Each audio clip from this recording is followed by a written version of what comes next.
evening, all of you. Actually, I'm very much glad you have been invited in Rotary Club, Andigood, and I'm very much thankful for my friend Nice Patil to invite me. We were a friend, college friend. Thereafter, he has come here and I'm sitting there. So, as I told you, I'm advocate practicing in High Court, Bombay High Court, as well as I'm teaching, part-time teaching in the law college, and plus in Bombay Institute. So today our topic is about women's legal right. First of all, if you see from the ancient period, women in India, they have been respected. Since you might have heard the Gargi, she was a very knowledgeable woman. And thereafter many other ancient, even about the goddess, many goddesses are there, female goddesses are there. This shows that we have a lot of respect for women since the beginning. Thereafter middle period also we have seen, and in modern period also we have seen that many freedom struggle have, female freedom struggle have played a very important role. So in this way, though we have various fields from the nowadays also we see many of the women have come in the different field, like if you say scientists as well as in the sports field, in the literature, everywhere we see a woman. Now the story is that they have explored themselves in various fields. Now what the topic is here about the legal rights of a woman. See, legal right, before we start, our constitution is there. You all are aware of the constitution of India. Should I speak in English only? English, I hope you all understand English. English, whatever your comfort is. Constitution of India, it itself gives a very much importance to the women. If you see the Article 14, 15 and 16 is there, which provide a public opportunity, and even 15 is there, which provide you can say, which provide various rights to the women. And again 21 is there, 21 about the right to privacy is there. So these are the, constitution is there, they have given a constitutional rights are there. Now we come to the legal right. If you see from the since beginning, small child is there, from there we'll start till the woman, she becomes a senior citizen. Child is there, what child exactly, how the right of the child is violated and what they can do. If you all have heard about first of all this termination of pregnancy and when the fetus infanticide. So what happens that the rights are violated. If she is a female, obviously aborted. So there is a woman, they have the right of abortion. Women who she is conceiving, she has the right of abortion. Whether even the family is pressurizing, she has the right whether to abort or not. One thing is that. Thereafter, the child in the mean period when the child grows up, she goes to schools and all. There is a right to education is there. You might have a right to education. Then we have come.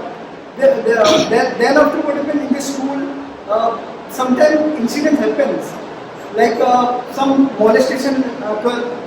Anytime nowadays we cannot say what happened. What child goes in school, some in the bus or anywhere. So what happened that then what the child had means we all are here, women and other all are here. So we can you should at least tell them what is right and what is wrong. Here, what if the child goes to there, if anybody touch inappropriately to the baby, so she can come and directly tell. Then there is a POCSO Act, Protection of Child Against Sexual Offence, 2012. You all are aware it's the Protection of Child Against Sexual Offence, where anybody, if the child is below 18, if anybody touch or whatever, not even this, if anybody sends her any message or some obscene photos or video, then also that will come under this. What do you say? POCSO, Protection of Child Against Sexual Offence, 2012. Thereafter, what happens then the child grows up, goes to college.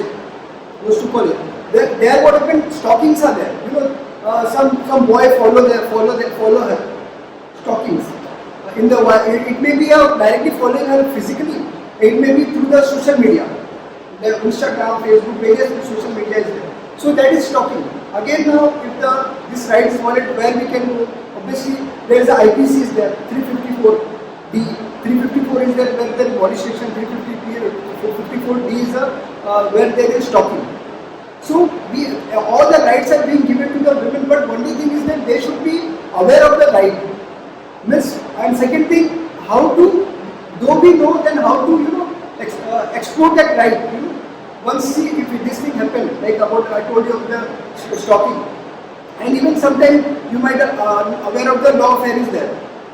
Child is there, in the college period, in the teenage, the law, and sometimes it happens that see.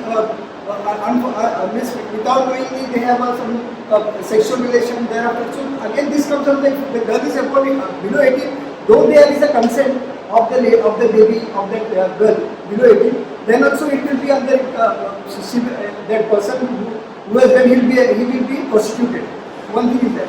Then we come after this POCSO, when she gets a job. Now we come to the job. Now she has finished her college. Now she is going on. Again, there also what happens. Sometimes it happens like this. When she goes in the college, somewhere in the office. There also one act is that you might be aware. All of you might be aware that prevention of sexual harassment, POSH. You all are, because there is a different department for them. So it's a 2013 Act. Again, this was due to the Vishaka versus state of Rajasthan. So what happened there also, they should be protected. If anybody, if any boss is there, is forcing you to watch any obscene videos and all, or he is unnecessarily coming and touching inappropriately. So there we can directly give a complaint to your department in their internal committee. That if they are not doing, then you can directly approach the police. Police is there. So in this way, there are different acts are there. Again, once this lady, she is going down now, she is going to get married. Now there is again right to marriage is there. Whether to whom she is being get married, whether he is up to his level or not, that is also there. Right to marriage is there. So obviously 18 years is, and for boys is 21 years. Then she can choose her own choice. It's not like this parents can compel her to do. You have to marry this person only. So that is there. Thereafter, again, if a lady, sometimes we have seen the lady don't want to get married. She want to live alone. Then there is one more right to adoption. As you are all aware about the Susmita Sen, she has adopted 2 daughters. So this is one right to adoption is there.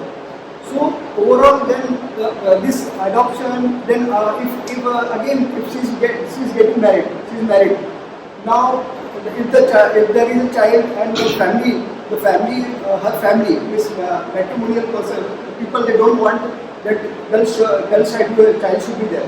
They want her to abort, but she has the right to right against that abortion also. She can go in the court, or she can file a complaint against them. Again, if there is dowry, right against dowry also is there. Now this thing happened. Now after marriage, what happened? Now the main law comes here after marriage. Domestic violence. We all are domestic violence is there. Then we have a 498A this cruelty.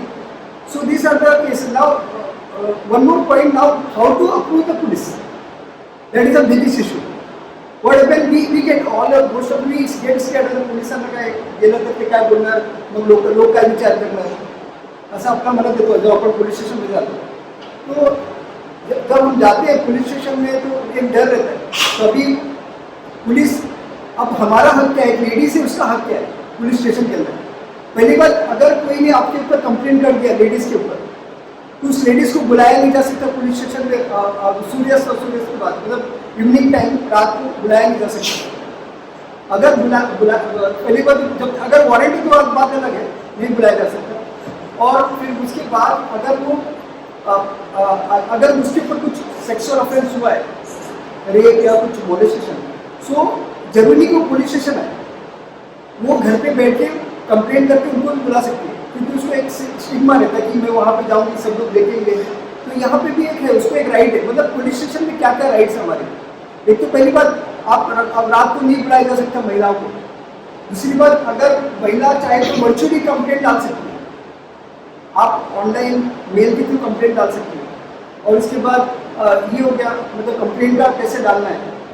फिर अगर complaint डाला तो उसका medical जो test, अगर जो complaint ले रहे हम जो सब रेप विक्टिम है, तो अगर उसका जो बयान लिया जाए statement, obviously lady police should be there, that is very important. ये सब आप लोगों को मालूम होना चाहिए। अगर देखिए ये किसी के साथ भी हो सकता है, अपने सोसाइटी में कोई भी, तो हमें वो अपना एक हक, हमारा क्या राइट्स है वो हमें पता रहना चाहिए। इसलिए बहुत जरूरी कि हमारा राइट्स क्या है, ये ज़्यादातर पुलिस स्टेशन में, क्योंकि ज़्यादातर लोगों को डर एक रहता है कि पुलिस स्टेशन में क्या होगा, और एक डर बैठा ही है।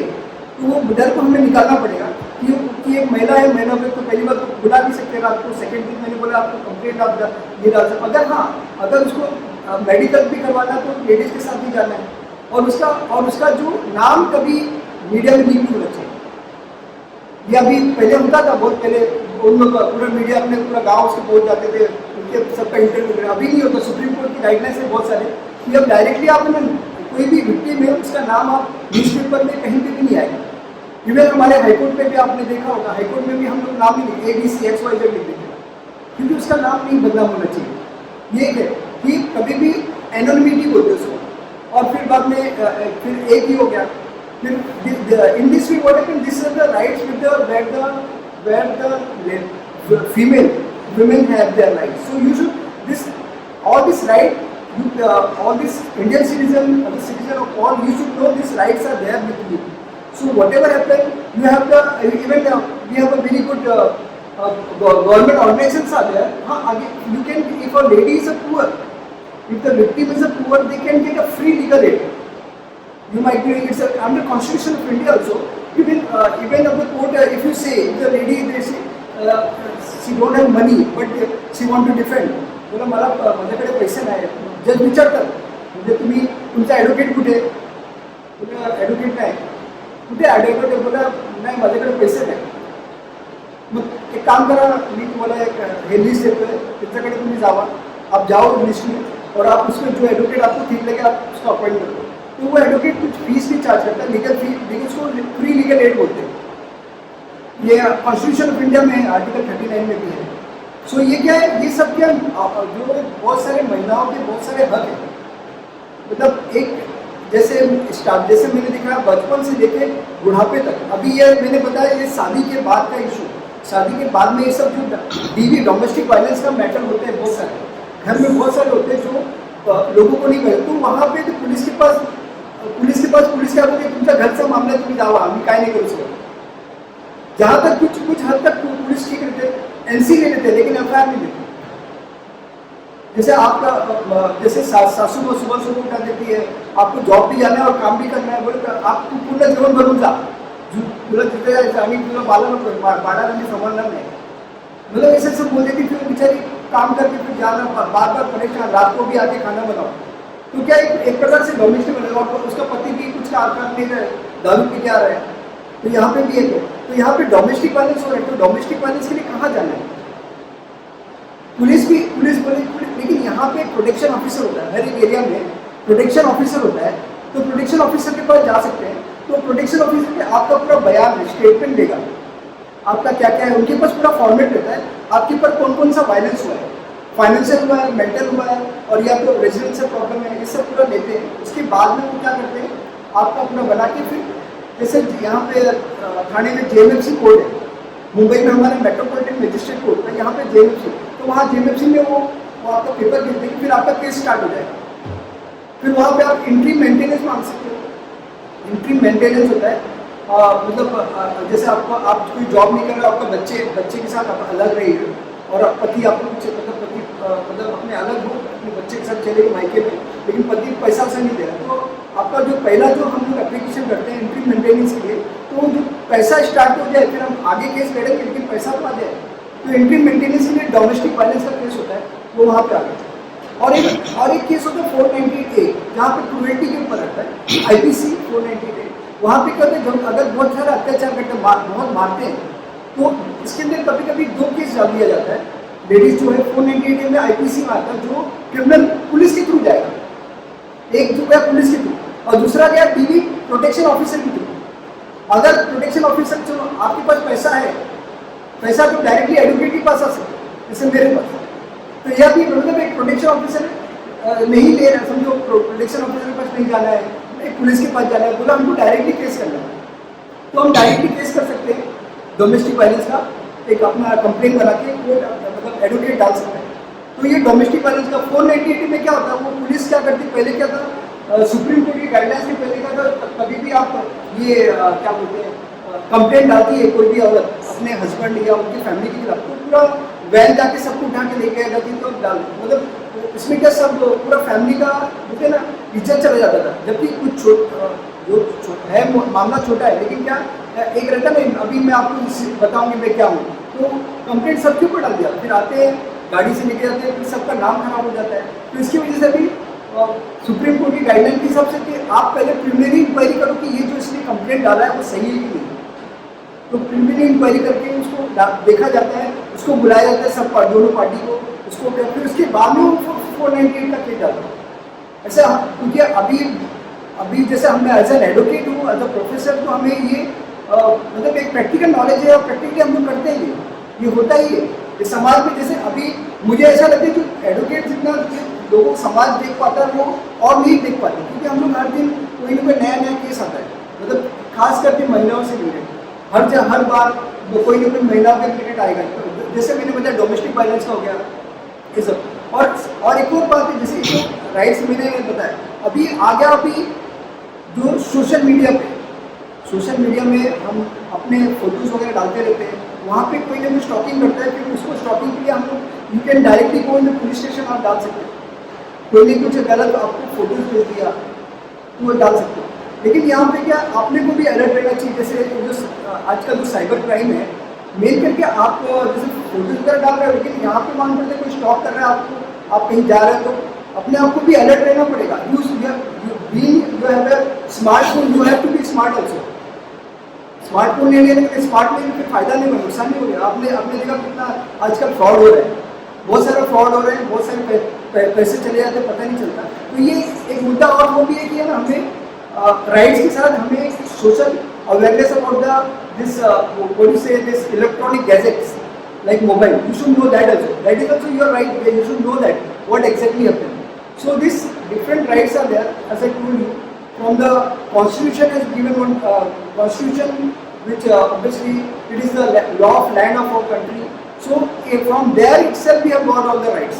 जैसे उसमें बताया इक्वलिटी, राइट टू प्राइवेसी, सब लोग इक्वल राइट्स है। फिर वहाँ से हम लोग अलग अलग एक्ट्स बने, जैसे मैंने बताया कि वहाँ से जैसे protection of child against sexual offence वो हो गया, अगर बच्चे छोटे हैं उनके ऊपर कोई ऑफेंस हो। फिर बाद में मैंने बताया अगर शादी हो गया, शादी के बाद क्या क्या होते हैं, अगर ये वुमेन्स जॉब पे जाती है उसके ऊपर अत्याचार हो रहा है या उसके साथ मोलेस्टेशन हो तो क्या होगा।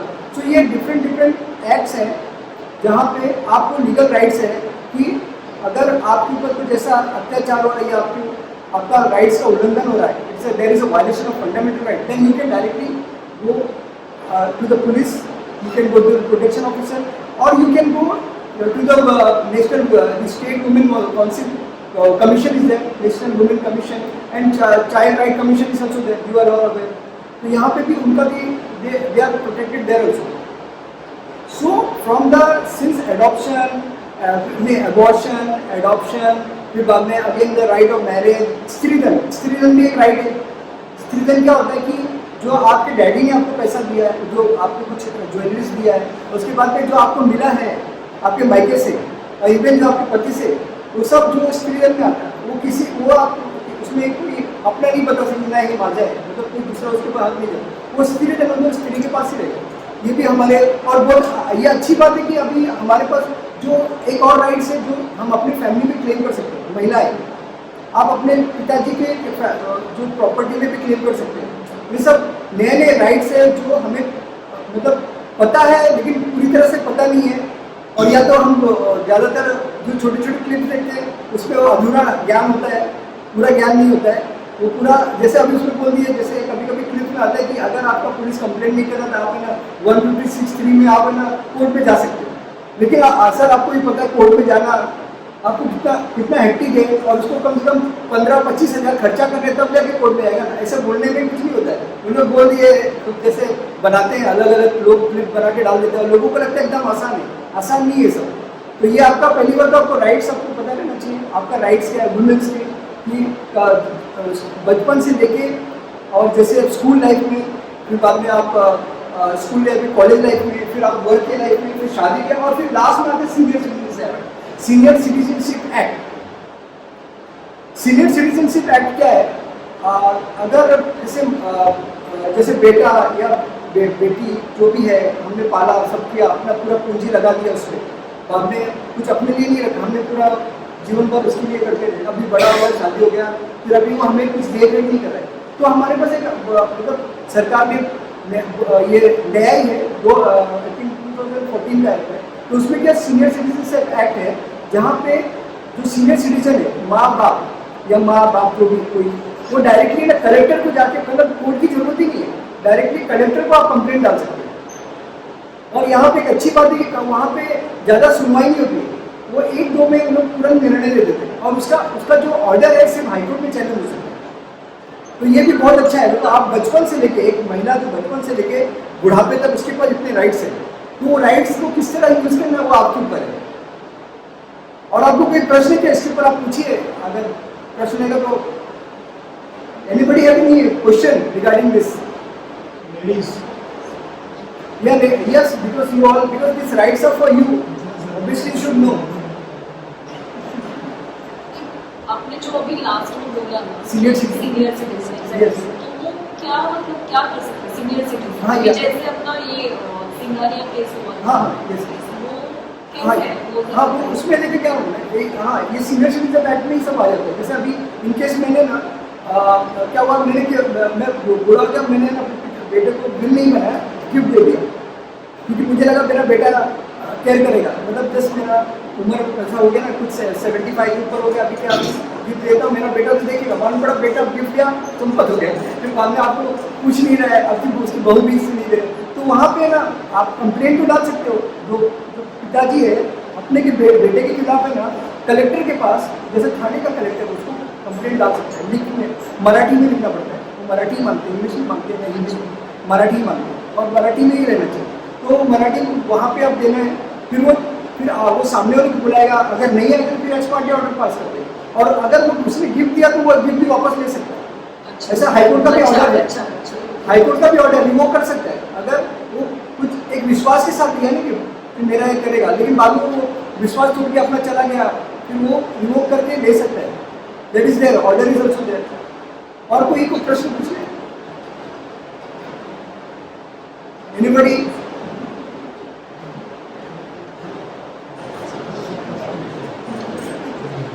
Anybody want to ask?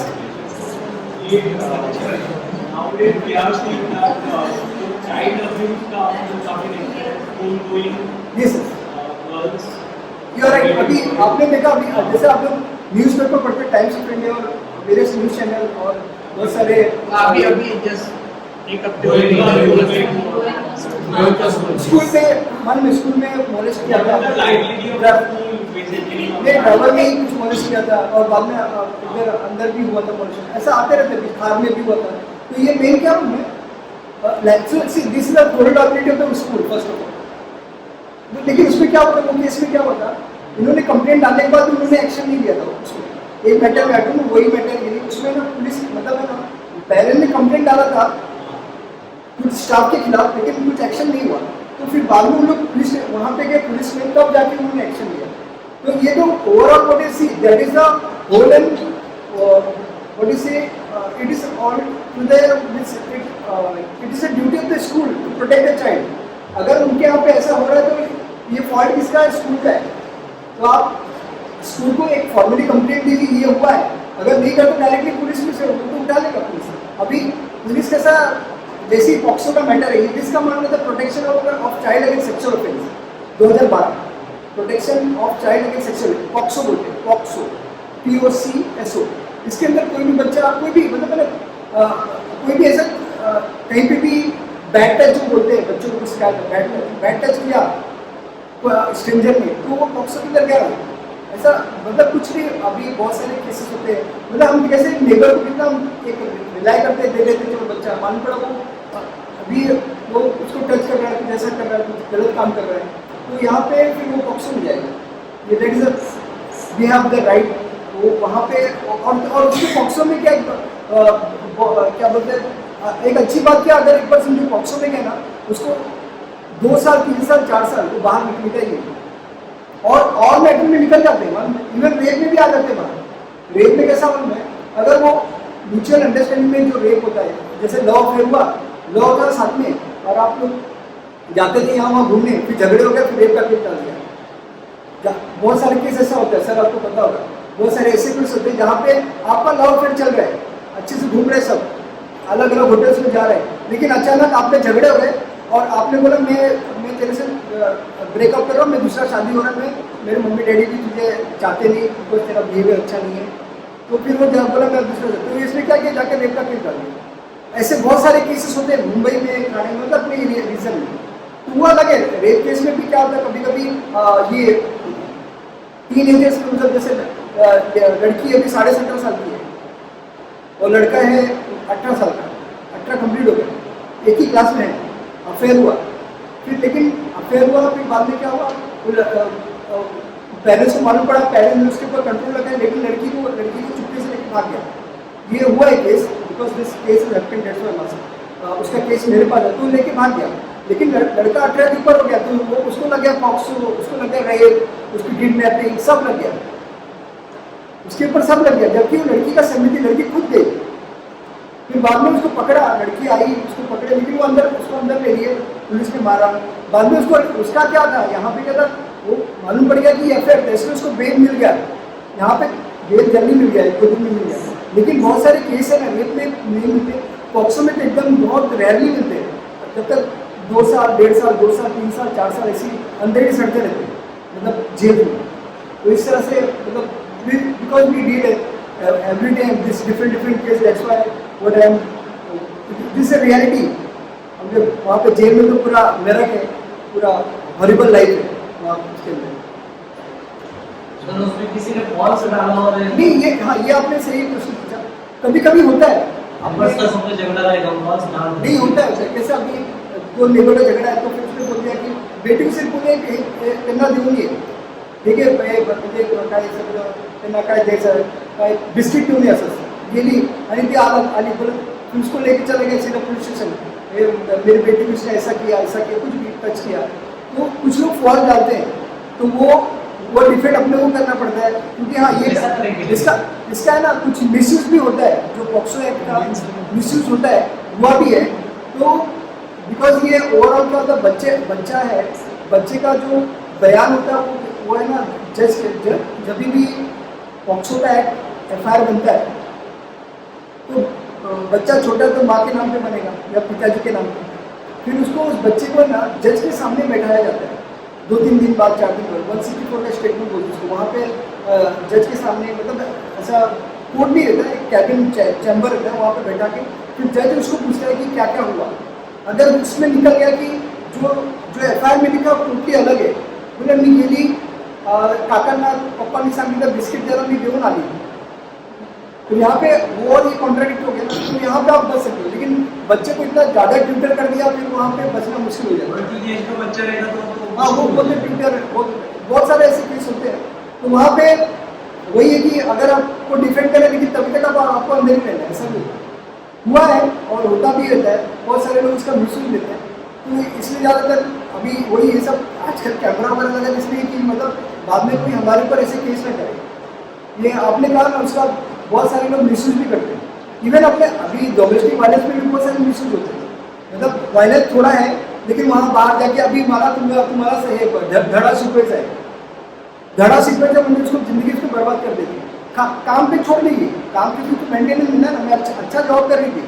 लेकिन छोड़ देगा बैठ गई मला काम करत नाही घरी बसले फक्त फोन लागले आणि इंस्टामध्ये रील्स टाकते पण काम नाही करत कानामध्ये पती मला मेंटेनन्स देणार कुठं असं आहे बोलिए आपका प्रश्न See, unfortunately, metro cities, tier 1 cities, mein actually there is a lot of awareness. So, women, female, they know about their rights, where to approach. Yes. However, this is the incident I'm telling you because very recently we had a watch training, and there were some, real incidences they were actually telling us about. Where one of the security make basically women thing, where actually the male security guys actually started harassing her. So she was nowhere to go. And this incident happened, she was वो थोड़ा बर्दाश्त भी कर रही थी basically, but then eventually it came out and things happened. But I wonder कि अपना देश इतना भी नहीं प्रगतिशील हुआ है कि आजकल गांव खेड़े में भी even padas and all, the women are still scared actually. Scared why? Because of social stigma. So and they may think कि maybe these all affairs probably bring a stigma to my family. That is one reason. Second, it will be very expensive affair even if I have to hire a advocate, it will be too much expenses. Now one same case has with me. It's a case of Solapur. One lady, she was searching for land, and the person, he was some state agent and some small politician. So he showed her, he told her वहाँ पे साहब भी है, वहाँ पे मतलब एक black flat में साहब भी रहेंगे, उनसे बात करके आप निकल जाना, तो डील कर लेते. फिर लेके गया, वो अकेला था, फिर उसको रेप किया, फिर निकल गई. फिर इसका रेप का केस ही नहीं ले रहे थे पुलिस. ऐसा होता है, मतलब ये तो एटलीस्ट उसने हिम्मत तो किया, यहाँ पे हिम्मत किया. कहीं तो हिम्मत नहीं करते क्योंकि वो खुद लड़की, क्या पता उसका खुद डिस्प्यूट चल रहा है मैट्रिमोनियल, उसका बच्चा है, वो अकेले रह गई है. और यहाँ पे एक और इंसिडेंट हो गया. एक तो पहले ही कोर्ट का फेस कर रही है, फिर एक और, लेकिन वो एरिया हो लड़की, वो औरत मजबूत, अभी भी उसका मैटर हाईकोर्ट में अभी आया है. तो वहाँ पे क्या है, वो इतना इन्फ्लुएंसर था कि एफआईआर नहीं होता. एफआईआर हो गया, फिर उसको अरेस्ट 3 महीना हो गया, अरेस्ट नहीं करते. फिर वो जाके एंटीसिपेटरी पे बेल डाला, तो वहाँ पे रिजेक्ट हो गया सोलापुर में. अभी हाईकोर्ट में भी आया, वहाँ पे एंट्री मिला है, लेकिन we are opposing that. I am for that lady. इसके लिए कुछ अवेयरनेस प्रोग्राम हो रहे हैं? नहीं, हाँ अवेयरनेस बहुत जरूरी है. यू आर गेटिंग ना अवेयरनेस ही, मतलब कैसे उसको एक, मतलब वो लेडी को ये बताना पड़ेगा कि ये जो इतना आपको इतना ज़्यादा कठिन लगता है, ऐसा होता नहीं, इतना कठिन नहीं है. इतना मतलब आपको यहाँ पे सरकार है, वहाँ पे आपको पूरा सपोर्ट भी कर रही है. यहाँ पे तो एक तो फ्री लीगल है, और उसके बाद है ना विक्टिम जो होता है, रेप विक्टिम को पैसा मिलता है. जो रेप विक्टिम होता है उसको पैसा भी मिलता है अगर उसको, क्योंकि ऑब्वियसली यहाँ वहाँ नहीं जा सकती, तो वो एक वहाँ सरकार वहाँ पे मदद कर रही है. तो लोगों को एक अवेयरनेस नहीं होता. और पहली बात सबसे बड़ा बात है, ओवरऑल अवेयरनेस होकर भी स्टिग्मा रहता है ना, सोशल स्टिग्मा कि अरे मेरा शादी होगा कि नहीं, मेरे परिवार वाले क्या सोचेंगे, और तो इसकी वजह से नहीं जाता. लेकिन ये स्टिग्मा को निकाल के उसको आगे बढ़ना पड़ेगा महिला को. फिर वो अपना जो है उसका राइट्स है, लीगल राइट्स, उसको एक्सप्लोर करना पड़ेगा. अगर उसके ऊपर अत्याचार है तो उसको आगे बढ़ के कंप्लेंट डालना पड़ेगा पुलिस स्टेशन में, या जो जहाँ पे, या तो उसके साथ महिला भी है. अगर पुलिस स्टेशन डायरेक्टली नहीं जाता तो नेशनल वुमेन कमीशन में जाके, या ये स्टेट वुमेन कमीशन में जाके अपना कंप्लेंट डाल सकते हैं. फिर वो डायरेक्शन देंगे, पुलिस यांचा कंप्लेंट नहीं किया, एफआईआर किया, तो कर सकते हैं. और कोई प्रश्न बोलिए. I don't know whether my question is related to this नहीं, आप बोल topic. सकते हो. तुम्ही घाबरू नका. काय नाही करणार. No, but I would definitely like to know the many cases are heard about acid attacks. So हाँ, या एसिड अटैक का जो योजना में बताया, अभी पहले था, अभी acid attack it comes under the what is capital punishment. उसमें अभी उन्होंने ये दे दिया कि it will be equivalent to murder, acid attack. तो ये एक उन्होंने अमेंडमेंट किया है, अभी अमेंडमेंट हुआ है सीआरपीसी में. वैसे भी अभी ये सीआरपीसी, आईपीसी, इंडियन एविडेंस अभी जा रहे हैं. अभी हमारे पास 2 जुलाई तक ये नया एक्ट आ जाएगा. तो लेकिन वो दैट एसिड अटैक इम्पोर्टेंस दे के तो अपने अब लॉ कमीशन ने उसके ऊपर बहुत सारा ओपिनियन दे के, फिर now it has been amended, and a person who has done that he will be directly behind the bar, and उसके ऊपर प्रोसिक्यूशन होकर वो मतलब सजा 10 साल के ऊपर ही होगा. ऐसा पहले नहीं था, अभी ये सब हो गया है. What is the right, women's right as her children? Yes. Her children. At my maid's side, she has 2 small children. The husband was drunkard and he has taken away the children Yes. to the bar. So she What is the has age of the child? It is 9 and 7. What year? Years. Okay. No, what happens? Women, she is a woman, female. So obviously 9 and 7 age is there. So she has a full right to keep that child with her. first of all. Will For we the- change? Will we change? At least for, see, it depends on the child also, by like, you know, mostly in lectures he can keep, that is there. But she has to approach, if what happens if he is not giving, then obviously she has the option to go to the police custody of the child. and custody of the child in the family court they can do, that she can do. But again, there you are telling, there is a, because she is a poor, expenses, so for that purpose, advocates are for legal aids are there, so they can help out that also. If any female lady is there, so you can guide her to go in the court. In the court they have a list, free legal aid, so you can directly call them and बोल माझ्या case मध्ये असंच झालंय, तुम्ही application करा. Then they can file the application and case may can go ahead. But that would be associated with going for a divorce and then custody, or just only custody. only custody. That's it.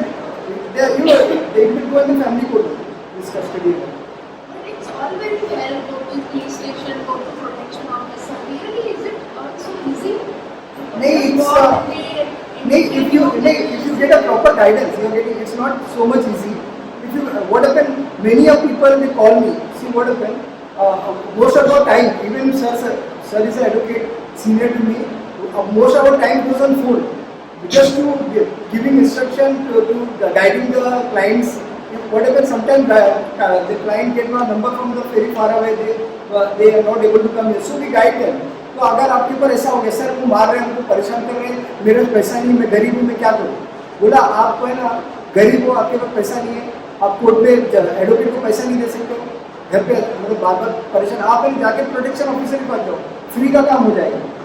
जैसे मेरे पास आता है तो मैं directly कैसा होता है, जो गरीब है, गरीब को अगर ऑब्वियसली अगर मेरे पास कुछ तो पैसा लूँगा, चलो मैं गरीब है तो कुछ तो मतलब फाइलिंग का तो पैसा लूँगा, जैसे मैं अपना चार्ज नहीं दूंगा, फाइलिंग जो वहाँ पे खर्चे होते वो तो लूँगा, तो वो भी नहीं अफोर्ड कर रहा है. फिर उसको सबसे बेस्ट है कि आप है ना प्रोटेक्शन ऑफिसर के पास जाओ, वो आपका पूरा बना के देगा, अच्छे से बना के देते हैं लोग, और वो केस है डायरेक्टली आपको वहाँ पे कोर्ट पे चला जाएगा.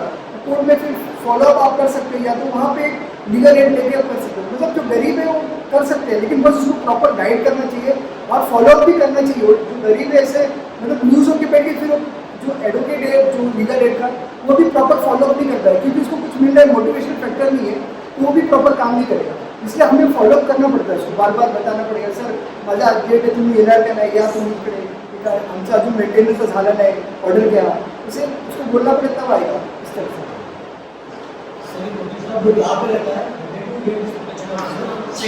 ये कैसा होता है, जैसे अभी मैं वर्ली में रहता हूँ, तो हमारे वर्ली में बीडी चौक के यहाँ पे प्रोटेक्शन ऑफिसर का ऑफिस है, तो हर एक एरिया में है ना, जैसे आप थाने में भी ये कहीं ना कहीं होगा, अभी हमें पता नहीं, लेकिन आप डालोगे तो आपको मिल जाएगा प्रोटेक्शन ऑफिसर. नहीं, वो एड्रेस तो आपको वेबसाइट में What is protection officer? Is he from the department of police or is he from the department of the women and child development. He is a person from women and child development. He is not a police. Protection officer is not a government police. entity? Huh? It's a government entity? Yes. He is 100% government entity, state government. State government. Yes, I will provide that. I have a list of that, but it's a Mumbai list, so you can at least get an idea how they work. They have a child and women and child development commission. They have a child development department is there. State under the state government. They have the protection. They appoint the protection officer, and the protection officer they have the format. They write all the thing whatever you have, and then they directly give to the court. Because in Thane we have a JMFC. Judicial collector's office. Yes, it's there. Nearby यहीं पे कहीं रहता है. हर एक के. Toll free number है. हाँ उसका जैसे अभी 103 डालो ना, उसमें आप पूछोगे ना वो भी बता सकता है. 103 नंबर तो टोल फ्री आपको पता है महिलाओं के. तो 103 दबाओगे फिर आपको पूछना की मला आमच्यावर असं होतं, मला फक्त प्रोटेक्शन ऑफिसरचा नंबर, फिर वो ढूंढ के पता नहीं तुम्ही इकडे जावा, जा सकते.